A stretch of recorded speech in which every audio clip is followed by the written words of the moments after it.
Again, nandito po kami para humingi ng guidance, ng blessing sa aking mahal na Panginoon. Sana bigyan na po kami ng health, ng energy, continued perseverance, and strength para gawin namin ng maayos ang aming napaka-daunting at napaka-challenging na issue.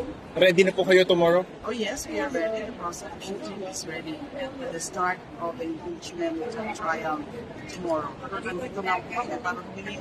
Nagkaroon kami last Thursday na isa rin nag-attend kami sa Diocese of Cubao. So, this is the eve of an impeachment trial. So we need more blessings, more help, and more guidance from the good Lord. May, sabi ni Senator Sherwin Gatchalian kanina, makikiusap siya sa prosec and sa defense na iksian naman yung trial dates and yung listahan ng mga testigo. Siyempre po, kinukonsider din namin yan. Pero sa ngayon kasi, hindi pa talaga natin malalaman ng certainty kung ilang trial days talaga ang mag-consume ng presentation of evidence sa prosecution. Kasi nga, depende yan sa takbo ng trial. But of course, we'll be conscious about that.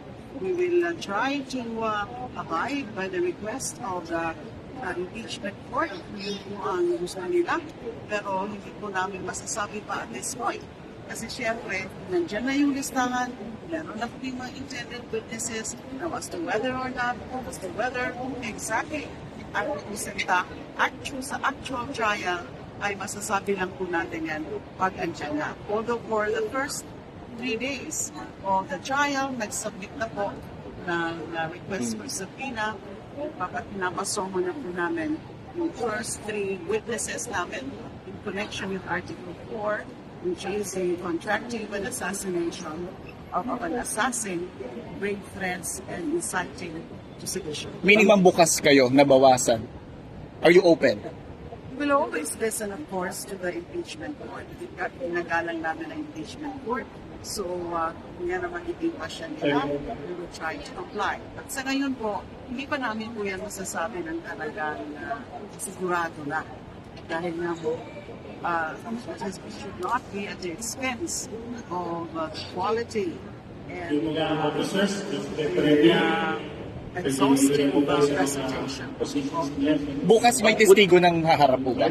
May sasalang na po ba kayong testigo tomorrow? Ready po our prosecution to present its first witness. That's why yung request namin for subpoena pertain to 3 witnesses already. Would you prefer VP Sara to attend if ever, ma'am?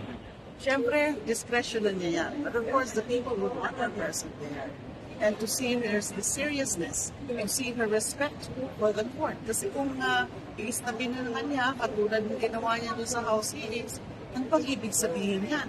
Pinapaliwala niya, pinaliliit niya, she's committing a very significant constitutional process. Last naman, yung BIR box sabi ni Senator Ping, dapat ibalik na doon sa House kasi hindi naman sila custodian. Tingnan po natin kung ano talaga magiging official action ng Senado. Kasi syempre yan po yung ibinayag ni Senator Ping Lacson. So, as a senator judge. Pero ang importante po, hintayin muna po natin kung ano yung magiging pasya ng senators sa the impeachment court as a whole and not just the position of 1 or 2.